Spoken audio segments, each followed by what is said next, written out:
CM చంద్రబాబుతో Bharat petroleum corporation ప్రతినిధులు భేటీ అయ్యారు. రాష్ట్రంలో పెట్రోల్ రిఫైనరీ పరిశ్రమ ఏర్పాటుపై సీఎంతో చర్చించారు. మచిలీపట్నంలో బీపీసీఎల్ రిఫైనరీ ఏర్పాటు చేయాలని సూత్రప్రాయంగా నిర్ణయించారు. ఏపీ సీఎం చంద్రబాబుతో భారత్ పెట్రోలియం కార్పొరేషన్ ప్రతినిధులు భేటీ అయ్యారు. బీపీసీఎల్ చైర్మన్ ఎండి కృష్ణకుమార్, సంస్థ ప్రతినిధులు ఆయన్ను కలిశారు. రాష్ట్రంలో పెట్రోల్ రిఫైనరీ పరిశ్రమ ఏర్పాటుపై సీఎంతో చర్చించారు. సుమారు 60,000 కోట్లతో రిఫైనరీ ఏర్పాటు అంశంపై ప్రభుత్వం, బీపీసీఎల్ మధ్య సంప్రదింపులు జరిగినట్లు సమాచారం. ఇటీవల ఢిల్లీ పర్యటనలో భాగంగా కేంద్ర పెట్రోలియం శాఖ మంత్రి హర్దీప్ సింగ్ పూరితో సీఎం చంద్రబాబు భేటీ అయ్యారు. మచిలీపట్నంలో బీపీసీఎల్ రిఫైనరీ ఏర్పాటు చేయాలని సూత్రప్రాయంగా నిర్ణయించారు. ఈ నేపథ్యంలో బీపీసీఎల్ ప్రతినిధులు సీఎంను కలిశారు. జగన్ అసమర్థ పాలన కారణంగా ఇరిగేషన్ రంగం 20 ఏళ్లు వెనక్కి వెళ్లిందని జలవనరుల శాఖ మంత్రి నిమ్మల రామానాయుడు ఆగ్రహం వ్యక్తం చేశారు. ప్రకాశం బ్యారేజ్ నుంచి తూర్పు కృష్ణా డెల్టా కాలువలకు పూజలు చేసి నీరు విడుదల చేశారు. కొత్త ఆయకట్టుకు కూడా సాగునీరు ఇచ్చి రాష్ట్రాన్ని రక్షించుకోవాల్సిన అవసరం ఉందన్నారు. నీరు లేకపోతే ప్రాణం నిలవదని ఇరిగేషన్ మంత్రి నిమ్మల రామానాయుడు అన్నారు. ఉదయం ప్రకాశం బ్యారేజీ నుంచి కాలువలకు నీరు విడుదల చేశారు. కాలువల ద్వారా డెల్టా ప్రాంతానికి సాగు, తాగునీరు విడుదలయ్యాయి. మంత్రి నిమ్మల రామానాయుడు ప్రత్యేక పూజలు చేసి కాలువ గేట్లను ఎత్తి నీటిని విడుదల చేశారు. ఈ సందర్భంగా ఆయన మాట్లాడుతూ త్రాగునీటిని నిర్లక్ష్యం చేసింది మాజీ సీఎం జగన్ అని విమర్శలు గుప్పించారు. కొత్త ఆయకట్టుకు కూడా సాగునీరిచ్చి రాష్ట్రాన్ని రక్షించుకోవాల్సిన అవసరం ఉందన్నారు. జగన్ పాలనతో ఇరిగేషన్ను 20 ఏళ్లు వెనక్కి నెట్టేశారని వ్యాఖ్యలు చేశారు. ఏపీ విభజన వల్ల వచ్చిన నష్టం కంటే జగన్ పాలన వల్ల ఇరిగేషన్కు వచ్చిన నష్టం ఎక్కువన్నారు. సాగునీటికి చంద్రబాబు ప్రభుత్వం ప్రాధాన్యత ఇస్తుందని స్పష్టం చేశారు. పట్టిసీమ లిఫ్ట్ నుంచి వచ్చిన నీళ్లు ఇప్పుడు కృష్ణా డెల్టాలో దాహార్తి తీరుస్తున్నాయన్నారు. వైసీపీ నేతలు కళ్లు తెరుచుకొని ఇదంతా చూడాలని అన్నారు. ఇసుక మీద 40,000 కోట్లు ఎలా కొట్టేయచ్చు, భూములు, మైన్స్ ఎలా లోబర్చుకోవచ్చు అనే దానిపైనే వైసీపీ దృష్టి పెట్టిందని మంత్రి ఆగ్రహం వ్యక్తం చేశారు. అనంతరం మంత్రులు కొల్లు రవీంద్ర, పార్థసారథి జగన్ ప్రభుత్వంపై ఆగ్రహం వ్యక్తం చేశారు. ఏదైతే కొత్త ఆయకట్టు కూడా మన ఏదైతే ఇరిగేషన్ ప్రాజెక్టులు కానీ రిజర్వాయర్స్ కానీ డెవలప్ చేసుకుని ఆ కొత్త ఆయకట్టు కూడా సాగునీరు అందించడం ద్వారా అక్కడ కూడా ఒక సంపదను సృష్టించుకోవడం, అంటే ఈవేళ ఏదైతే వ్యవసాయాన్ని కాపాడుకోవడం, రైతుని రక్షించుకోవడం యొక్క విడిపోయినటువంటి యొక్క ఆంధ్రప్రదేశ్ రాష్ట్రానికి అత్యంత ప్రాధాన్యత కలిగినటువంటి అంశం. దీన్ని జగన్మోహన్ రెడ్డి గతంలో విస్మరించడం వల్లే ఈవేళ జగన్మోహన్ రెడ్డి 5 సంవత్సరాల పాలన ఈ యొక్క ఇరిగేషన్లో ప్రత్యేకించి 20 సంవత్సరాలు వెనక్కి నెట్టేసినటువంటి పరిస్థితి. రాష్ట్ర విభజన వల్ల వచ్చినటువంటి నష్టం కంటే 5 సంవత్సరాల జగన్ పాలన వల్లే ఇరిగేషన్ శాఖకు ఎక్కువ నష్టం కలిగినటువంటి పరిస్థితి. ఇరిగేషన్ కాలువలు కానివ్వండి, డ్రైనేజ్ కాలువలు కానివ్వండి, ప్రతి సంవత్సరం పూడికి తీయాలనే ఆలోచన లేకపోవటం మూలంగా గత 5 సంవత్సరాల్లో కూడా కృష్ణా డెల్టా రైతాంగం తీవ్రంగా నష్టపోయిందని చెప్పేసి మనం చేస్తాను. ఈ పూడికి తీయపోవటం మూలంగా చివరి భూములైనటువంటి అవనిగడ్డ, బందరు, పెడన అక్కడ రైతులు కూడా వ్యవసాయపరంగా తీవ్ర ఇబ్బందులు ఎదుర్కొన్న విషయం కూడా మనందరికీ తెలిసిందే. గత ప్రభుత్వం ఏది ప్రాధాన్యత, ఈ రాష్ట్ర అభివృద్ధికి, రాష్ట్ర ప్రజలకి ఏది అవసరం, ఏది ప్రాధాన్యత క్రమంలో చేయాలనే ఆలోచన లేకపోవటం మూలంగా ఇరిగేషన్ వ్యవస్థను మొత్తం కూడా సర్వనాశనం చేశారని చెప్పేసి మనం చేస్తాను. ఉదాహరణకి మెట్ట ప్రాంతాలైన నూజివీడు, మైలవరం, తిరువూరు ఈ ప్రాంతాలకి ప్రాణవాయువు అయినటువంటి చింతలపూడి ప్రాజెక్టుని గత ప్రభుత్వం చంద్రబాబు నాయుడు గారు ముఖ్యమంత్రిగా ఉన్నప్పుడు 4,000 కోట్ల రూపాయలు ఖర్చు పెడితే గత ప్రభుత్వం జగన్మోహన్ రెడ్డి గారి ప్రభుత్వంలో కనీసం ఒక 50 కోట్లు కూడా ఖర్చు పెట్టకపోవటం ఆ ప్రభుత్వం యొక్క అవగాహన రైత్యానికి మరి అర్థం పడుతుందని చెప్పేసి మనం చేస్తాను. ఎందుకంటే ఇవాళ డెల్టా ప్రాంతంలో ఉన్నటువంటి మొత్తం కూడా ఒక చెంచాడు మట్టి కూడా తీలా. ఈ 5 సంవత్సరాల్లో బిల్లులు చేసుకున్నారు, కమిషన్లు కొట్టుకున్నారు తప్ప ప్రజలకు అవసరాలు తీర్చే విధంగా మటుకు ఎక్కడ కూడా కార్యక్రమాలు జరగల. తప్పకుండా మరి మొన్ననే వీడు తీయడానికి కానీ అత్యవసరంగా ముఖ్యమైనటువంటి పనులు ఉంటే అవన్నీ కూడా ఇరిగేషన్ పనులు చేయడానికి కూడా మరి మంత్రి గారు ఆదేశించడం జరిగింది. నిజంగా చాలా సంతోషం. యుద్ధ ప్రాతిపదిక పైన ఆ కార్యక్రమాలను కూడా పూర్తి చేసి చివరి ఎకరాకు కూడా నీళ్ళు ఇచ్చే విధంగా కృష్ణా డెల్టాలో చేసే విధంగా కృషి చేయాలని చెప్పి మరొకసారి కోరుకుంటూ మరొకసారి ఈరోజు ఈ కార్యక్రమాన్ని విచ్చేసినందుకు మంత్రి గారు ప్రత్యేకంగా ధన్యవాదాలు. గత 5 సంవత్సరాలుగా ఆ పట్టిసీమని పక్కన పెట్టేసి ఆ మోటార్లన్నీ కూడా తుప్పట్టేలాగా చేసిన పరిస్థితి కూడా వచ్చింది. మళ్ళీ ఈ రోజున కృష్ణానదిలో నీరు లేదు, వర్షాభావ పరిస్థితులు కూడా వచ్చాయి. ఈ పరిస్థితుల్లో రైతాంగం అంతా కూడా తీవ్రంగా ఆందోళన చెందుతుంది. ఏంటి పరిస్థితి అని చెప్పింది. ఆ స్థితిలో ఇవాళ మళ్ళా మన పట్టిసీమ నీళ్ళే గతయ్య అన్న విషయం మనం గుర్తుంచుకోవాల్సిన అవసరం ఉంది. ఈ రోజున గౌరవ మంత్రి గారు నిమ్మల రామానాయుడు గారు ఈ రోజున తాగునీటి అవసరాల కోసం ఈ రోజున పట్టిసీమ నీటిని విడుదల చేయడం జరిగింది. నిజంగా అంటే కృష్ణా నదిలో చిట్ట చివరి ప్రాంతానికి చెందినవాడిని నేను. అమరగడ్డ నియోజకవర్గ శాసనసభ్యుడిగా మాది చిట్ట చివరి ప్రాంతం. మాకు చాలా ఇబ్బందికరమైన పరిస్థితులు చిట్ట పొలాలకి నీళ్ళు ఇవ్వాలంటే. అలాంటి పరిస్థితుల్లో ప్రజలు అంతేకాకుండా తాగునీటికి కూడా వాళ్ళ చెరువులన్నీ ఎండిపోయిన పరిస్థితి వచ్చింది. వాళ్ళ తాగునీటి సమస్య వాళ్ళ పుష్కలంగా ఉంది. ట్యాంకర్లతో నీరు సరఫరా చేయాల్సిన పరిస్థితి. రాష్ట్రంలోని 8 ప్రధాన దేవాలయాల్లో సౌకర్యాలు, అభివృద్ధి కార్యక్రమాలు, ఇతర అంశాలపై సమీక్ష చేస్తున్నట్లు ఏపీ దేవాదాయ శాఖ మంత్రి ఆనం రామనారాయణ రెడ్డి తెలిపారు. త్వరలోనే అన్ని ఆలయాలకు కొత్త పాలక మండళ్లు ఏర్పాటు చేయనున్నట్టు చెప్పారు. ఆలయాల్లో భక్తులకు మెరుగైన సౌకర్యాల కల్పన కోసం తగిన చర్యలు తీసుకుంటున్నామని తెలిపారు. విజయవాడలోని ఇంద్రకీలాద్రిపై ఉన్న అమ్మవారిని ఏపీ దేవాదాయ శాఖ మంత్రి ఆనం రామనారాయణ రెడ్డి కుటుంబ సమేతంగా దర్శించుకున్నారు. ఆలయంలో చేపట్టిన అభివృద్ధి పనులపై అధికారులు మంత్రికి వివరించారు. అనంతరం మంత్రి మీడియాతో మాట్లాడారు. త్వరలోనే అన్ని ఆలయాలకు కొత్త పాలక మండళ్లు ఏర్పాటు చేయనున్నట్లు చెప్పారు. ప్రభుత్వం మారిన తర్వాత అప్పటి వరకు కొనసాగిన పాలక మండళ్ల సభ్యులు తమ పదవీ కాలంతో సంబంధం లేకుండా రాజీనామాలు చేయడం నైతిక విలువలు పాటించడం అవుతుందని చెప్పారు. లేని పక్షంలో ప్రభుత్వమే తగిన చర్యలు తీసుకుంటుందన్నారు. త్వరలోనే సీఎం చంద్రబాబు దేవాదాయ శాఖపై సమీక్ష చేస్తారని చెప్పారు. ఆయన సూచనల మేరకు ముందడుగు వేస్తామని అన్నారు. కొత్త పాలక మండళ్లను నియమిస్తామని తెలిపారు. హిందూ ధర్మంలో ప్రతి ఒక్కరిని గౌరవించడం మన సాంప్రదాయమని పేర్కొన్నారు. ఆలయాల్లో భక్తులకు మెరుగైన సౌకర్యాల కల్పన కోసం తగిన చర్యలు తీసుకుంటున్నామని తెలిపారు. సంబంధించినటువంటి సమీక్ష కార్యక్రమాలు గడిచిన 2 రోజులుగా దేవాదాయ శాఖ కమిషనరేట్లో చేయడం జరుగుతుంది.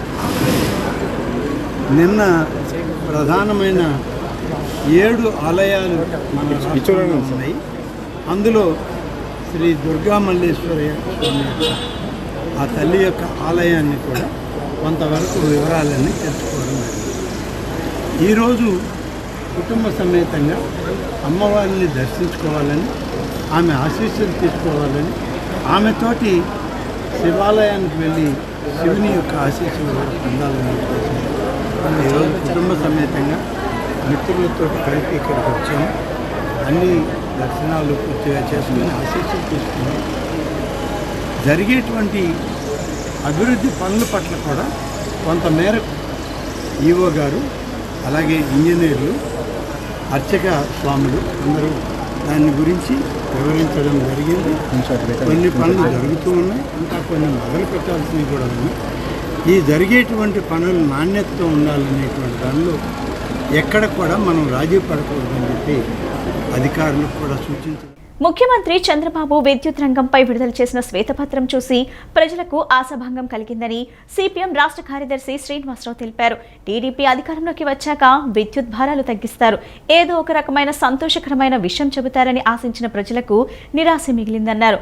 విద్యుత్ భారాలు తగ్గిస్తామని టీడీపీ ఎన్నికల ప్రణాళికలో స్పష్టంగా చెప్పిందని, విద్యుత్ భారాలు తగ్గించేందుకు ఎలాంటి ప్రణాళికలు చేస్తున్నారు, ఎంత తగ్గిస్తున్నారు చెప్పకపోగా గత ప్రభుత్వం చేసిన తప్పులను తిరిగి పునరావృతం చేసేటట్లుగా కొనసాగిస్తున్నట్లుగా కనిపిస్తుందన్నారు. నగరంలోని బాలోత్సవ భవనంలో సిపిఎం రాష్ట్ర కార్యదర్శి శ్రీనివాసరావు, సిపిఎం రాష్ట్ర కార్యదర్శి వర్గ సభ్యులు బాబురావు, ఎన్టీఆర్ జిల్లా కార్యదర్శి డివి కృష్ణ విలేకరుల సమావేశం నిర్వహించారు. సమావేశంలో వారు మాట్లాడుతూ గత ప్రభుత్వం డ్రాప్ ఛార్జీలు, ఫ్యూయల్ ఛార్జీలు, విద్యుత్ ఛార్జీలు పెంచడం ద్వారా 32,000 కోట్ల అదనపు భారం వేసిందని, 5,000 కోట్ల రూపాయలు పన్నుల రూపేణా రాష్ట్ర ఖజానాకు వెళ్లిపోయిందని అన్నారు. వ్యవసాయ పంపు సెట్లకు స్మార్ట్ మీటర్లు అవసరం లేదు, తీసి పడేయాలని లోకేష్ పలు సందర్భాల్లో బహిరంగంగా కోరారని, ఆయన మాట విని తీసేసిన రైతులపై కేసులు కూడా నమోదయ్యాయని తెలిపారు. నేడు చంద్రబాబు వాటిని కొనసాగిస్తాము, సోలార్ సిస్టమ్కు అనుసంధానం చేసి రైతులకు న్యాయం చేసేలా చూస్తామన్నారన్నారు. సోలార్ సిస్టమ్ పెట్టి మీటర్ల ద్వారా లెక్కలు వేసి ఆ డబ్బులు పోను, మిగిలిన డబ్బులు వసూలు చేయరని గ్యారంటీ ఏంటని ప్రశ్నించారు. ఉచిత విద్యుత్తును కొనసాగిస్తామని చెప్పకుండా సోలార్ పెడతాము అని చెప్పటం చూస్తుంటే భవిష్యత్తులో ఉచిత విద్యుత్తును తొలగించేలా కనబడుతోందన్నారు. స్మార్ట్ మీటర్లు కొనసాగించడం అంటే మాట తప్పడమేనని అన్నారు. స్మార్ట్ మీటర్ల కుంభకోణంపై ఏమీ మాట్లాడలేదన్నారు. జగ్గయ్యపేట అల్ట్రాటెక్ సిమెంట్ కర్మాగారం యాజమాన్యం దారుణంగా వ్యవహరించారని, యాజమాన్యం పట్ల ఉదాసీన వైఖరి వ్యవహరిస్తున్నారని తెలిపారు. హీట్ అండ్ రన్ కేసుల్లో ఎవరైనా చనిపోతే 10 ఏళ్లు జైలు శిక్ష, అల్ట్రాటెక్ ప్రమాదంలో 2 చనిపోతే ఎందుకు చర్యలు లేవన్నారు. కంపెనీ నిర్లక్ష్యం వల్ల ప్రమాదం జరిగిందని, వారిపై ఎందుకు చర్యలు తీసుకోలేదు, అరెస్టు చేయలేదన్నారు. ఊరు పక్కనే పరిశ్రమకు ఎలా అనుమతించారన్నారు. పైగా గత ప్రభుత్వ హయాంలో షిరిడి సాయి ఈ స్మార్ట్ మీటర్లు పెట్టి పెద్ద కుంభకోణానికి పాల్పడిందని తెలుగుదేశం పదే ఆరోపించింది. మేము కూడా ఆ రోజు దాని మీద విచారణ చేయాలని సిపిఎం కూడా డిమాండ్ చేసింది. ఈ సత్యసాయి స్మార్ట్ మీటర్ల కుంభకోణం మీద విచారణ జరపాలని కూడా మేము డిమాండ్ చేశాం. ఇప్పుడు దాని ప్రస్తావనగా ఎత్తలేదు, కనీసం మాట మాత్రం కూడా చెప్పలేదు. ఇంత పెద్ద కుంభకోణం, 1000 కోట్ల రూపాయలు కుంభకోణం జరిగితే స్మార్ట్ మీటర్ల పేరుతోటి 750 1000 అయ్యేదాన్ని 2000 3000 పెట్టి కొంటే దాని ఎక్విప్మెంటే 14,000 అవుతుంది. అంతా కలిపితే 21,000 ఒక్కొక్క మీటర్ పెట్టి ప్రజాధనం దుర్వినియోగం చేశారని చెప్పి గత ప్రభుత్వంలో విమర్శ చేసిన తెలుగుదేశం ఇప్పుడు స్మార్ట్ మీటర్లు కొనసాగిస్తామని చెప్పడం అంటే మాట తప్పటమే. అంటే ఎన్నికలు అయిపోయిన 4 రోజుల్లోగా వాళ్ళు ఇప్పుడు మొదటిసారి మాట తప్పినట్టుగా కనిపిస్తున్నది. విద్యుత్ సంస్కరణల విషయంలోకి వచ్చినప్పుడు 1995 2004 మధ్య విద్యుత్ సంస్కరణ నెంబర్ 1 మొదటి సంస్కరణల పేరుతోటి ఆయన చెప్పాడు మమ్మల్ని అధికారంలో నుంచి కూడా తీసేశారు ప్రజలని. ఇప్పుడు మళ్ళా విద్యుత్ సంస్కరణలు 3 అంటున్నారు. ఏమిటి విద్యుత్ సంస్కరణల యొక్క 3 అంటే ఇప్పుడు ట్రూ అప్ ఛార్జీలు కొనసాగిస్తారా, ఎత్తేస్తారా? స్మార్ట్ మీటర్లు తొలగిస్తారా, కొనసాగిస్తారా? అట్లాగే డిస్కామ్లో ప్రైవేటీకరణ. ఈరోజు అఖిల భారత స్థాయిలో కేంద్ర ప్రభుత్వం నీతి ఆయోగ్ ద్వారా వివిధ రకాలైన షరతుల్ని మన రాష్ట్రాల మీద రుద్దుతున్నది. జగన్మోహన్ రెడ్డి ప్రభుత్వం వాటిని ఆమోదించి అంగీకరించి ప్రజల మీద భారాలు వేసింది. వినియోగదారుల సంఘాలు భాగస్వాములైన వారితో కూడా వారి అభిప్రాయాల్ని తీసుకోవడానికి ప్రభుత్వం ఇప్పటికైనా పూనుకోవాలి. అలాగే పరిశ్రమల గురించి చెప్పారు. అల్ట్రాటెక్లో జరిగిందే కాదు, నిన్న మళ్ళీ ఎన్టీపీఎస్ థర్మల్ స్టేషన్లో జరిగింది. ఇప్పటికి ఒకళ్ళు సీరియస్గా ఉన్నారు. గతంలో కూడా జరిగినాయి. పరిశ్రమల్లో భద్రత, కార్మికుల ప్రాణాలు కాపాడటం, అంతేకాకుండా నిర్వాసితులకి ఇచ్చిన హామీలు అమలు చేయటం మీద ప్రభుత్వం ఎప్పటికైనా పూనుకోవాలి. దీని మీద రాబోయే కాలంలో ప్రజలందరినీ కలుపుకొని ప్రభుత్వం చర్యలు లేకపోతే తగు కార్యాచరణకు కూడా సిపిఎం తరఫున మేము పూనుకుంటాం. అది ప్రభుత్వం ఇప్పటికీ సమగ్రంగా ఆలోచించి చర్యలు తీసుకోవాలని మేము కోరుతున్నాం. పరిశీలించడానికి లేదు అని చెప్పనేది చెప్తున్నారు. కంపెనీ లోపలికి వెళ్లకుండా పోలీసు పెద్ద ఎత్తున బెటాలియన్లు కాపలా కాసే పరిస్థితి వస్తుంది. ఇది మంచిది కాదు. నిన్న కార్మిక శాఖ మంత్రి నిన్న బ్యూటీ బేస్ని హాస్పిటల్ వాళ్ళని చూశారు, కానీ కంపెనీకి వెళ్ళలేదు. కంపెనీలు కార్మిక శాఖ కానీ ఎక్కడ కూడా ఇన్స్పెక్టర్ ఫ్యాక్టరీస్ కానీ పనిచేయని పరిస్థితి ఈ రోజున వస్తూ ఉంది. అందుకనే అక్కడ యూనియన్ లేదు, యూనియన్ పెట్టనిచ్చే పరిస్థితి లేదు. గతంలో యాక్సిడెంట్ జరిగినప్పుడు ఇచ్చిన హామీలు అమలు జరగలేదు.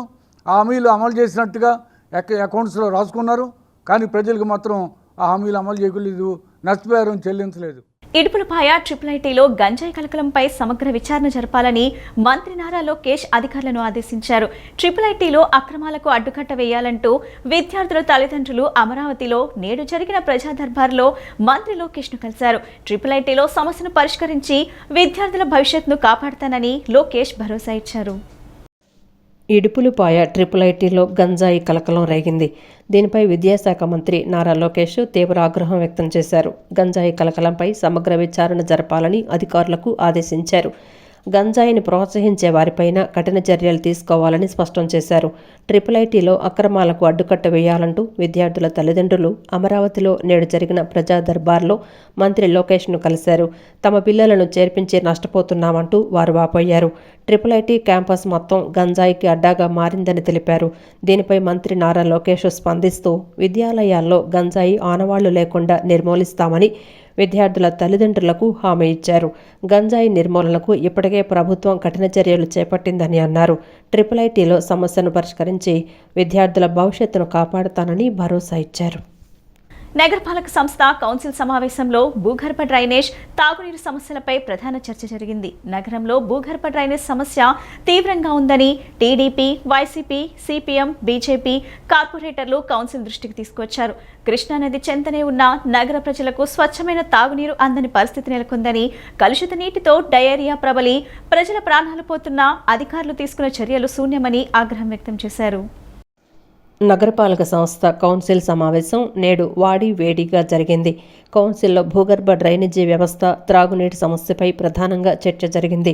భూగర్భ డ్రైనేజీ వ్యవస్థ తరచూ స్తంభిస్తోందని, డ్రైనేజీ మ్యాన్హోల్స్ తరచూ పొంగి పొర్లుతున్నాయని, అధికారులు తాత్కాలిక మరమ్మతులు చేయించి వదిలేస్తున్నారని, శాశ్వత పరిష్కారం చూపించడం లేదని వైసీపీ కార్పొరేటర్ శర్వాణిమూర్తి, టీడీపీ కార్పొరేటర్ దేవినేని అపర్ణ తెలిపారు. వన్ టౌన్ కొండ ప్రాంతంలో యూజీడీ లైన్లు 14 ఏళ్లుగా జరుగుతున్నాయని, ఇది పరిపాలనా లోపమా, పనిచేసే వాళ్ల లోపమా అని కార్పొరేటర్ బోయే సత్యబాబు ప్రశ్నించారు. పరిపాలించే వారికి ప్రజా సమస్యలపై దృష్టి ఉందా అని నిలదీశారు. కోట్ల రూపాయల ప్రజాధనం దుర్వినియోగమవుతోందన్నారు. కృష్ణానది చెంతనే ఉన్న నగర ప్రజలకు స్వచ్ఛమైన త్రాగునీరు అందని పరిస్థితి నెలకొందని, కలుషిత నీటితో డయేరియా ప్రబలి ప్రజల ప్రాణాలు పోతున్నా అధికారులు తీసుకున్న చర్యలు శూన్యమని ఆగ్రహం వ్యక్తం చేశారు. 20 ఏళ్ల క్రితం ఎంతైతే కార్మికుల సంఖ్య ఉందో అదే సంఖ్య నేటికి కొనసాగుతుంది. ఈ సంఖ్యను పెంచాలని 3 ఏళ్ల నుంచి కౌన్సిల్లో తీర్మానాలు చేసి రాష్ట్ర ప్రభుత్వానికి పంపిస్తుంటే రాష్ట్ర ప్రభుత్వం నుంచి అవకాశం ఎవరు, అనుమతి ఎవరు?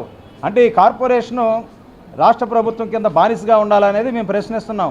ఈరోజు నూతనంగా వచ్చినటువంటి తెలుగుదేశం కూటమి ప్రభుత్వమైనా ఆలోచించాలి. గత ప్రభుత్వంలాగా స్థానిక సంస్థల యొక్క హక్కుల్ని హరించేసి మరి ఉత్సవ విగ్రహాలా మారుస్తారా, కాకుండా భిన్నంగా వ్యవహరిస్తారనేది రాష్ట్ర ప్రభుత్వం ఇప్పటికైనా తెలుగుదేశం పక్షానికి కూడా మేము చేసే విజ్ఞప్తి. ఈ నూతన ప్రభుత్వం ఇక్కడ ఉన్నటువంటి నియామకాలు, కొత్తగా కార్మికుల్ని నియమించుకునే హక్కుల్ని కార్పొరేషన్కి బదలాయించే విధంగా చర్యలు తీసుకోవాలని సిపిఎం పక్షంగా మేము డిమాండ్ చేస్తున్నాం. చిన్ని గారి దృష్టికి విజయవాడ నగరంలో ఉన్నటువంటి సమస్యలు ఏదైనా తీసుకెళ్తాం, ప్రజలకు అందుబాటులో ఉంటాం. ప్రజా సమస్యల్ని యుద్ధ ప్రాతిపదికన క్లియర్ చేయడానికి, ప్రజలు పడుతున్నటువంటి ఇబ్బందులను తొలగించడానికి, మంచి పారిశుద్ధమైన నీరు అందించడానికి తెలుగుదేశం పార్టీ ముందుంటుంది. అలాగే పారిశుద్ధ కార్మికులు చనిపోతే 25,000 రూపాయలు మట్టి ఖర్చులు అడుగుతున్నారు. దాన్ని కూడా తక్షణమే ఇంప్లిమెంట్ చేయమని చెప్పి కూడా కమిషనర్ గారికి చెప్పడం జరిగింది. చనిపోయిన కార్మికులు వాళ్ళ చేతుల్లో అప్పటికప్పుడు డబ్బులు ఉండవు కాబట్టి 25 లక్షల రూపాయలు షరాబత్ ద్వారా అందించి 2 లక్షల రూపాయలు దానికి నిధిని ఏర్పాటు చేసి ఆ నిధి నుంచి వాళ్ళకి 25,000 రూపాయలు ఎంప్లాయీస్కి ఇవ్వాలని చెప్పి చెప్పటం.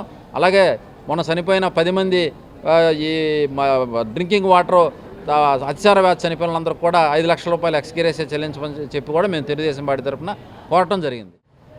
దానికి ప్రతి డివిజన్లో పాతవి తుప్పట్టిన పైపులున్న, లీకేజీ పైపులున్న యుద్ధ ప్రాతిపదికన 10-15 రోజుల్లో దాన్ని క్లియర్ చేస్తామని చెప్పని ఇప్పుడు కమిషనర్ గారు కూడా చెప్పడం జరిగింది. అలాగే కార్పొరేషన్లో ప్రతి కార్పొరేటర్కి కేటాయించిన 30 లక్షల బడ్జెట్ను ఈ సంవత్సరం నుంచి 50 లక్షలుగా కేటాయించారు. ఆ 50 లక్షల రూపాయల డబ్బులు కూడా ఆ సంవత్సరంలోనే ఖర్చు పెట్టేటట్టు చెయ్యాలని చెప్పని ప్రతిపాదించడం జరిగింది. దానికి కూడా ఆమోదం తెలిపారు. ఇప్పుడు వచ్చే 50 లక్షల రూపాయల బడ్జెట్ మళ్ళీ మార్చి వచ్చే లోపు ఏదైనా సమస్యలు ఉన్నా సరే ఆ సమస్యల మీద ఖర్చు పెట్టడం జరుగుతుందని చెప్పారు. దాన్ని కూడా ఆమోదించారు. అనంతరం కార్పొరేటర్ అడపాశేషు మాట్లాడుతూ నగరపాలక సంస్థ పరువును రోడ్డు మీద పెట్టేలా ప్రతిపక్ష కార్పొరేటర్లు మాట్లాడుతున్నారని పేర్కొన్నారు. జేఎన్ఎన్యూఆర్ఎం పథకం కింద నగరంలోని అన్ని ప్రాంతాల్లో భూగర్భ డ్రైనేజీ వ్యవస్థను ఏర్పాటు చేసిన ఘనత కార్పొరేషన్దని అన్నారు. ఎక్కడైతే సమస్యలు ఉన్నాయో దానికి సమాధానం చెప్పేందుకు అధికారులు సిద్ధంగా ఉన్నారని, దానికి పరిష్కార మార్గం కోసం ప్రత్యేకంగా కమిటీ వేసి అధికారులతో సమావేశం ఏర్పాటు చేయించాలని కోరారు. డ్రైనేజీ వ్యవస్థపై చాలా ఇబ్బందులు ఎదుర్కొంటున్నామని చెప్పారు. కార్పొరేటర్లు లేవనెత్తిన డ్రైనేజీ, త్రాగునీటి సమస్యలపై ఇంజనీరింగ్ విభాగం అధికారులు సమాధానమిచ్చారు. పరిపాలన విధానం ఈరోజు బయటపడింది. ఎందుకంటే వాళ్ళు ఎక్కడా కూడా చేయాల్సినటువంటి చర్యల పట్ల కానీ, కార్మికుల సమస్యల పట్ల కానీ, కార్మికులు పడుతున్నటువంటి బాధలు, వాళ్ళకి డంపర్ బిన్స్ లేవు, హ్యాండ్ గ్లౌజెస్ లేవు, ఎక్కడా కూడా డ్రైనేజ్ తీయడానికి సిబ్బంది కొరత, వాళ్ళకి హెల్త్ కార్డ్స్ గురించి కానీ, అన్నీ కూడా వాటర్ లైన్స్ గురించి కానీ, అట్లాగే కృష్ణలంక ప్రాంతంలో రిటర్నింగ్ కాల్ కట్టిన తర్వాత అక్కడ టాయిలెట్స్ కానీ, అటాచ్డ్ బాత్రూమ్స్ కానీ ఎక్కడా కూడా ఉండనటువంటి ప్రాంతం కాబట్టి అక్కడ ఆ రణదీవ్ నగర్ ప్రాంతంలో టాయిలెట్స్ నిర్మించమని చెప్పి అట్లాగే వాటర్ లైన్స్ ఎక్కడైతే లీకులు ఉన్నాయో అవన్నీ కూడా ఆ లీకుల వల్ల కూడా డయేరియా కానీ కలరా వచ్చేటువంటి పరిస్థితులు ఉన్నాయి. కాబట్టి నగరపాలక సంస్థ పరిధిలో వసూలు చేస్తున్న పార్కింగ్ ఫీజులపై కౌన్సిల్లో చర్చ జరిగింది. కొన్ని ప్రాంతాల్లో పార్కింగ్ ఫీజు అక్రమంగా వసూలు చేస్తున్నారంటూ సభ్యులు ఆరోపించారు. నగరపాలక సంస్థ పరిధిలో పార్కింగ్ స్థలాలపై కౌన్సిల్లో చర్చ సుదీర్ఘంగా సాగింది. ప్రశ్నోత్తరాల సమయంలో పార్కింగ్ స్థలాల లీజు నిబంధనలు ఏమిటి, నిబంధనలకు విరుద్ధంగా వ్యవహరించిన లీజుదారులపై ఎలాంటి చర్యలు తీసుకోవచ్చు అని 50వ డివిజన్ కార్పొరేటర్ బోయ సత్యబాబు అడిగిన ప్రశ్నపై పలువురు సభ్యులు ఉప ప్రశ్నలు సంధించారు. కాంట్రాక్టర్లు అక్రమంగా పార్కింగ్ ఫీజు వసూలు చేస్తున్నారని సభ్యులు ఆరోపించారు. అలాగే కొందరు వ్యాపారులు పార్కింగ్ స్థలాల్లో వాహనాలను నిలపకపోవటం వల్ల లీజుదారులకు ఆశించిన ఆదాయం రావటం లేదని సభ్యులు కౌన్సిల్ దృష్టికి తెచ్చారు. పూల మార్కెట్లో అక్రమ పార్కింగ్ వసూలు చేస్తున్నారని టీడీపీ ఫ్లోర్ లీడర్ బాలస్వామి ఆరోపించారు. దీనిపై అధికారులు వివరణ ఇస్తూ లీజు సమయంలో ఉన్న నిబంధనల ప్రకారమే పార్కింగ్ ఫీజులు వసూలు చేస్తున్నట్లు వివరించారు. వైసీపీ 5 ఏళ్ల పాలనలో విజయవాడ నగరం పూర్తి స్థాయిలో అభివృద్ధి చెందిందనేది వాస్తవమని మేయర్ రాయన భాగ్యలక్ష్మి అన్నారు. 2019 నుంచి 24 మధ్య నగరంలో ప్రాథమిక ఆరోగ్య కేంద్రాలు, పార్కులు, రిజర్వాయర్లు, ఎస్టీపీలు, స్విమ్మింగ్ పూల్స్ను మునుపెన్నడూ లేని రీతిలో అభివృద్ధి చేశామని ఆమె వివరించారు. కానీ విని ఎరుగని రీతిలో జరిగిన అభివృద్ధిని గుర్తించకుండా టీడీపీ, సిపిఎం సభ్యులు విమర్శలు చేయడం సరికాదన్నారు. కౌన్సిల్లో ప్రజా సమస్యలపై అర్థవంతమైన చర్యలు జరిగాయని, ప్రజలకు ఉపయోగకరమైన అనేక ప్రతిపాదనలపై తీర్మానాలను ఆమోదించినట్లు మేయర్ భాగ్యలక్ష్మి వివరించారు. సొల్యూషన్ అన్నది మనం ట్రీట్మెంట్ చేసి ప్రజలకి పూర్తి స్థాయిలో వాటర్ అందించాలి అన్న దాని మీద ఈరోజు చాలా క్లుప్తంగా గౌరవ సభ్యులందరూ మాట్లాడటం జరిగింది. అలాగే వాటర్ పైప్ లైన్లు, ఓల్డ్ పైప్ లైన్లు మార్చే విధానాన్ని, అలాగే అమృత పైప్ లైన్ని, అలాగే శానిటేషన్ వర్కర్లు, ముఖ్యంగా శానిటేషన్ వర్కర్లు తక్కువగా ఉండటం జరుగుతుంది. దాని గురించి కూడా చాలా సుదీర్ఘంగా ఈరోజు చర్చలు అన్నవి కొనసాగినాయి. దాని మీద గౌరవ కమిషనర్ కానీ ఏదైతే మన స్వప్నిల్ దినకర్ గారు శ్రీకాకుళం కలెక్టర్గా ఆయన వెళ్ళటం జరిగింది. ఇప్పుడున్న ఏసీజీ గారికి కమిషనర్ బాధ్యతలు అప్పచెప్పడం జరిగింది. కాబట్టి ఏసీజీ గారు, అలాగే సిఈ గారు, సిఎంహెచ్ఓ గారు, అందరూ సిపి గారు ఈరోజు పూర్తి స్థాయిలో నా ఆఫీసర్లందరినీ నించోబెట్టి వివరణ అడగటం అన్నది జరుగుతుంది. ఇంకా ఆఫ్టర్నూనే కాబట్టి లంచ్ బ్రేక్ తర్వాత ఇంకా ఎజెండా అన్నది చాలా మిగిలి ఉంది. ఎజెండా మొత్తం మనం చర్చించాల్సిన అవసరం ఎంతైనా ఉంది. దీని మీద కుక్కల మీద, అలాగే దోమల మీద, ఆవుల మీద కూడా ఇంకా చర్చ జరగాల్సిన అవసరం ఉంది. అలాగే వాటర్ సప్లై గురించి పూర్తి స్థాయిలో చర్చలు జరిగినాయి. దాని మీద త్వరితగతినే అన్ని రకాల చర్యలు విజయవాడ నగరంలో చేపడతాము అని చెప్పి తెలియజేయడం జరిగింది.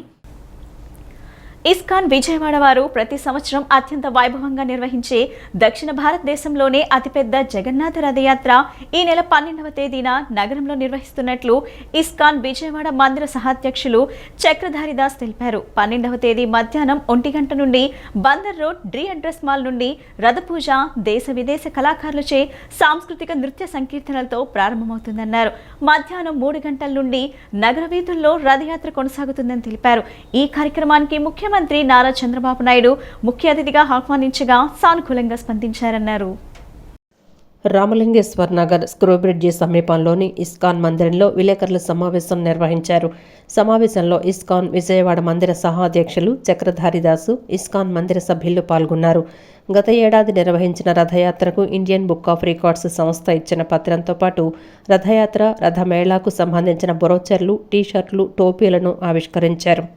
అనంతరం చక్రధారిదాస్ మాట్లాడుతూ జగన్నాథ రథయాత్ర ఈ నెల 12వ తేదీన మధ్యాహ్నం 1 గంట నుండి బందర్ రోడ్డు డి అడ్రస్ మాల్ నుండి రథపూజ దేశ విదేశీ కళాకారులచే సాంస్కృతిక నృత్య సంకీర్తనలతో ప్రారంభమవుతుందన్నారు. మధ్యాహ్నం 3 గంటల నుండి నగర వీధులలో రథయాత్ర కొనసాగుతుందని తెలిపారు. వేలాది మంది భక్తుల సమూహంతో Bhim jewellers, PVP mall, Siddhartha public school, polyclinic road, Gayatri Nagar, Guru Nanak colony, fun times road, RTC colony, Pantakaluva road, Krishnaveni road మీదుగా కృష్ణలంక, రామలింగేశ్వర్ నగర్ నందు నూతనంగా నిర్మించిన ఇస్కాన్ జగన్నాథ మందిరం వరకు కొనసాగుతుందన్నారు. 12, 13, 14 తేదీలలో మందిర ప్రాంగణంలో ప్రతిరోజు సాయంత్రం 5 గంటల నుండి రాత్రి 9 గంటల వరకు శ్రీ రథమేళ జరుగుతుందని చెప్పారు. జగన్నాథ పూరిలో ఏ విధంగా 9 రోజుల పాటు గుండీచ మందిరంలో జరుగుతుందో అదేవిధంగా పూరి గుండీచ మందిర నమూనాను విజయవాడ ఇస్కాన్ జగన్నాథ మందిర ప్రాంగణంలో దేశంలో ప్రసిద్ధ కళాకారులచే తయారు చేయబడుతుందన్నారు. ఇక్కడ వివిధ సాంస్కృతిక కార్యక్రమాలు, హరినామ సంకీర్తనలు, నాటకాలు మరియు ఫుడ్ కోర్టు, ఆధ్యాత్మిక గ్రంథాలు, స్టాల్స్, 50,000 మందికి పైగా అన్నదాన సదుపాయం ఏర్పాట్లు చేసినట్లుగా తెలిపారు. అరేంజ్మెంట్ చేయడం జరిగింది. గుండీచ మందిరం యొక్క నిర్మాణం కూడా చేయడం జరిగింది. బెంగాల్ నుంచి సుప్రసిద్ధ కళాకారులు వచ్చి ఈ యొక్క నమూనా జగన్నాథ్ పూరిలో ఉండే స్టైల్లోనే నమోదు చేశారు. స్వామివారి ఇక్కడ 3 రోజుల పాటు రథమేళ గ్రౌండ్స్లో ఉంటారు. 12, 13, 14 ఈ 3 రోజుల పాటు సాయంత్రం 5 నుంచి రాత్రి 9 వరకు రథయాత్ర మేళా ఉంటుంది. సో పిల్లలకి, పెద్దలకి, అన్ని రకాలకి different cultural events, special occasion ఉంటుంది. మరియు ఇక్కడ స్పెషల్ శాండ్ ఆర్ట్ ఒకటి ఇప్పుడు నడుస్తుంది. అది సందర్శకులు విశేషంగా అలరించబోతుంది. స్పెషల్ శాండ్ ఆర్ట్ కూడా చేస్తున్నాం ఇక్కడ మేము ఈసారి. లాస్ట్ ఇయర్ 50,000 పైచిలకు మందికి మేము అన్నప్రసాదాలు వితరణ చేయడం జరిగింది. 1,00,000 మంది వచ్చి ఉంటారు. ఈసారి అంతకన్నా ఎక్కువ మేము ఏర్పాటు చేస్తున్నాము. సో ఈ 3 రోజుల రథయాత్ర మేళ, రథయాత్ర 12వ తేదీ నాడు మరియు రథయాత్ర మేళ 12, 13, 14 సాయంత్రాల్లో ఉంటుంది. ఈ 3 రోజుల పాటు కూడా మొత్తము విజయవాడ వాస్తవాలందరూ వచ్చి స్వామివారిని గుండీచ మందిరం దర్శనం చేసుకొని మరియు వివిధ కార్యక్రమాలు పాల్పంచుకొని ఈ యొక్క జగన్నాథ్పురిలో వెళ్తే మీకు ఏ అనుభూతి కలుగుతుందో అదే అనుభూతిని ఇక్కడ కూడా మీరు పొందుతారని ఆశిస్తూ. అల్ట్రాటెక్ బాయిలర్ ఘటనపై నిజ నిర్ధారణ కమిటీ వేయాలని సిపిఐ ఎన్టీఆర్ జిల్లా కార్యదర్శి దోనెపూడి శంకర్ డిమాండ్ చేశారు. బాధితులకు రాష్ట్ర ప్రభుత్వం ₹1,00,00,000 ఎక్స్గ్రేషియా ప్రకటించాలన్నారు. అల్ట్రాటెక్ కంపెనీకి అధికారులు, ప్రభుత్వ పెద్దలు కొమ్ము కాస్తున్నారని ఆరోపించారు. బాధితులకు న్యాయం జరిగే వరకు సిపిఐ పోరాటం చేస్తుందన్నారు. అల్ట్రాటెక్ బాయిలర్ ప్రమాద ఘటనపై ఇంతవరకు వాస్తవాలను ప్రభుత్వం ఎందుకు బహిర్గతం చేయలేదని సిపిఐ ఎన్టీఆర్ జిల్లా కార్యదర్శి నేత దోనెపూడి శంకర్ మండిపడ్డారు. ఇప్పటికైనా అన్ని పార్టీలతో, అన్ని సంఘాలతో, ప్రభుత్వ అధికారులతో కలుపుకొని నిజ నిర్ధారణ కమిటీ వేయాలన్నారు. బాధితులకు రాష్ట్ర ప్రభుత్వం ₹1,00,00,000 ఎక్స్గ్రేషియా ప్రకటించాలని డిమాండ్ చేశారు. అల్ట్రాటెక్ కంపెనీకి అధికారులు, ప్రభుత్వ పెద్దలు కొమ్ము కాస్తున్నారని, బాధితులకు న్యాయం జరిగే వరకు సిపిఐ పోరాటం చేస్తుందని తెలిపారు.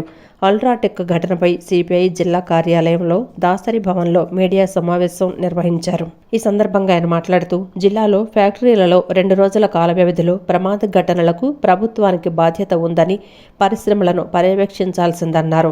ప్రస్తుత కార్మిక శాఖ మంత్రి అయిన వాసంశెట్టి సుభాష్ సంఘటనా స్థలాన్ని పరిశీలించకపోవడం, ఫోన్లో అందుబాటులో లేకపోవడం బాధ్యతారాహిత్యమని ఆయన విమర్శించారు. ప్రభుత్వం కూడా బాధ్యత వహించాలని స్పష్టం చేశారు. నెల నెలా కమిషన్లతో జోగుతున్న అధికారులు అలసత్వం ప్రమాదానికి కారణాలని విమర్శించారు. బాయిలర్ లీక్ అవుతుందని 15 రోజుల క్రితమే కార్మికులు యాజమాన్యానికి చెప్పినా నిర్లక్ష్యంగా వ్యవహరించిన కారణంగా కార్మికులు భారీ మూల్యం చెల్లించుకోవాల్సి వచ్చిందని ఆవేదన వ్యక్తం చేశారు. సంబంధించి చెకప్ సేఫ్టీ మెజర్స్ ఉన్నాయా లేవనేటువంటిది ప్రభుత్వ పర్యవేక్షణలో ఉండేటువంటి అధికార యంత్రాంగం పరిశీలి చేయాల్సినటువంటి అవసరం ఉన్నది. అలాగే ఫ్యాక్టరీ భద్రతా లోపాలు, సేఫ్టీ మెథడ్స్, కాలుష్యం, ఎంత అధికార యంత్రాంగం అంతా కూడా, ప్రభుత్వ అధికార యంత్రాంగం మొత్తం కూడా మామూళ్ళ మత్తులో జోగుతుంది. ఎవడు అధికారంలోకి వస్తే వాళ్ళ ఇష్టానుసారంగా రాజ్యంగా వెళ్తున్నటువంటి పరిస్థితి వాళ్ళు మనం చూస్తాం. కాబట్టి ప్రభుత్వం నైతిక బాధ్యత వహించాలని చెప్పేసి మేము డిమాండ్ చేస్తున్నాం. గతంలో వైజాగ్లో కెమికల్స్లో ప్రమాదం జరిగితే ₹1,00,00,000 ఆనాడు కార్మికుల నష్టపరిహారాన్ని ఇప్పించడం జరిగింది. కార్మికులు పోరాడి ఈ రోజున యాజమాన్యం ₹50,00,000 ఇచ్చింది. కానీ ప్రభుత్వం కూడా నైతిక బాధ్యత వహించి ₹50,00,000 ఎవరికైతే 60% పైన ఒళ్ళు కాలిపోయినదో బాధితులు ఉన్నారో వారందరికీ కూడా 60%. మూడోసారి ప్రధాని అయిన తర్వాత కూడా మోడీ తన కార్మిక వ్యతిరేక విధానాలను ఏమాత్రం మార్చుకోలేని సిఐటియు రాష్ట్ర కార్యదర్శి ఉమామహేశ్వరరావు మండిపడ్డారు. కార్మిక వర్గాల సమస్యలు పరిష్కారం కోరుతూ నేడు డిమాండ్స్ డేను సిఐటియు ఆధ్వర్యంలో దేశవ్యాప్తంగా నిర్వహిస్తున్నామని అన్నారు. సిఐటియు ఆధ్వర్యంలో కేంద్ర రాష్ట్ర ప్రభుత్వాలు కార్మిక వర్గాలకు సమస్యలను పరిష్కారం చేయాలని కోరుతూ డిమాండ్స్ డేను లెనిన్ సెంటర్ నందు నిర్వహించారు. ఈ సందర్భంగా సిఐటియు రాష్ట్ర కార్యదర్శి ఉమామహేశ్వరరావు మాట్లాడుతూ, నేడు దేశవ్యాప్తంగా సిఐటియు ఆధ్వర్యంలో వేలాది మంది కార్మికులు నిరసన చేపట్టారని అన్నారు. మూడవసారి ప్రధానమంత్రి అయిన మోదీ తన తీరుని మార్చుకోలేదని అన్నారు. గత 10 ఏళ్లు ఏ విధంగా కార్మిక వ్యతిరేక విధానాలను అవలంబించారో అదేవిధంగా ఇప్పుడు చేస్తున్నారని మండిపడ్డారు. విశాఖ ఉక్కును ప్రైవేటీకరణ చేయవద్దని నిరసనలు చేస్తుంటే కేంద్ర రాష్ట్ర ప్రభుత్వాలు ప్రైవేటీకరణకు వ్యతిరేకంగా ఒక్క మాట కూడా మాట్లాడటం లేదని వాపోయారు. కార్పొరేట్లకు కట్టబట్టేందుకు చర్యలను తీవ్రంగా ఖండిస్తున్నానని చెప్పారు. ఈ చర్య కారణంగా ప్రజానీకానికి తీవ్ర నష్టం వాటిల్లుతుందని ఆవేదన వ్యక్తం చేశారు. అల్ట్రాటెక్ సిమెంట్ ఫ్యాక్టరీలో ప్రమాదంపై సమగ్ర దర్యాప్తు జరిపి కారకులైన యాజమాన్య ప్రతినిధులను అరెస్ట్ చేయాలని ఐఎఫ్టియు రాష్ట్ర ప్రధాన కార్యదర్శి కె పొలారి డిమాండ్ చేశారు. ఫ్యాక్టరీ ఇన్స్పెక్షన్ శాఖ అధికారులపై చర్యలు తీసుకోవాలని కోరారు. చనిపోయిన వారి కుటుంబాలకు ₹1,00,00,000 చొప్పున, తీవ్ర క్షతగాత్రులకు 50 లక్షల చొప్పున, పాక్షిక కాయాల పాలైన వారికి 25 లక్షల చొప్పున పరిహారంగా అందించాలని ప్రభుత్వాన్ని డిమాండ్ చేశారు. జగ్గయ్యపేట మండలం బూదవాడ గ్రామ పరిధిలో గల అల్ట్రాటెక్ సిమెంట్ ఫ్యాక్టరీలో జూలై 7న జరిగిన ప్రమాదంలో ఒకరు చనిపోయి మరో 15 మంది తీవ్ర గాయాల పాలైన ఘటనలో సమగ్ర దర్యాప్తు నిర్వహించాలని, ఫ్యాక్టరీ యాజమాన్యంపై చర్యలు తీసుకోవాలని పలు కార్మిక సంఘ నేతలు ప్రభుత్వాన్ని డిమాండ్ చేశారు. నేడు గాంధీనగర్ ప్రెస్ క్లబ్లో జరిగిన విలేకరుల సమావేశంలో వారు మాట్లాడుతూ, ప్రమాదానికి ఫ్యాక్టరీ ఉన్నత ఆఫీసర్లే ప్రధాన బాధ్యులుగా తేలిందని చెప్పారు. ప్రమాదానికి కారణమైన ప్లాంట్లో లీకేజీ గూర్చి కార్మికులు గత 20 రోజులుగా అధికారులకు చెప్తూనే ఉన్నారని, అయినా నిర్లక్ష్యంగా వ్యవహరించారని మండిపడ్డారు. యాజమాన్యాల నిర్లక్ష్యం కారణంగానే ఇలాంటి ఘటనలు పునరావృతం అవుతున్నాయని అన్నారు. ఇలాంటి ఘటనలు జరిగినప్పుడు యాజమాన్యాలను కూడా నిందితులుగా చేర్చాలని కోరారు. ఇలాంటి ఘటనలు మరలా పునరావృతం కాకుండా పటిష్టమైన చర్యలు తీసుకోవాలని కోరారు. బాధితులకు ఇస్తున్న నామమాత్రం నష్టపరిహారం కాకుండా మృతి చెందిన కుటుంబానికి ₹1,00,00,000, తీవ్రంగా గాయపడిన వారికి 50 లక్షలు, పాక్షికంగా గాయపడిన వారికి 20 లక్షల చొప్పున నష్టపరిహారం అందజేయాలని డిమాండ్ చేశారు. భారతదేశ వ్యాప్తంగా కావచ్చు, మన రాష్ట్రంలో కావచ్చు, ఇలాంటి పరిశ్రమల ప్రమాదాలు చాలా జరుగుతూ ఉన్నాయి. దీనికి ప్రధాన కారణం యాజమాన్య నిర్లక్ష్యత మరొకటి కాదు, లాభాపేక్ష నిర్లక్ష్యత మరొకటి కాదు.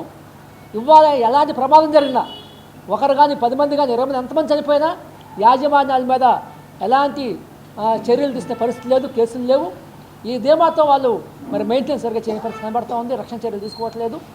కనుక ఈ విషయంలో మొదటగా మేము యాజమాన్యాన్ని నిందితులుగా దర్చి 304 సెక్షన్ ప్రకారం, ఐపీసీ 304 సెక్షన్ ప్రకారం కానీ, లేదా కొత్తగా వచ్చిన భారత న్యాయ సంహిత 105 సెక్షన్ ప్రకారం కానీ వారి మీద కేసు నమోదు చేయాలి, అరెస్ట్ చేయాలి, వారిని దోషులుగా ప్రాసిక్యూట్ చేయాల్సిన అవసరం ఉందని కోరుతున్నాం.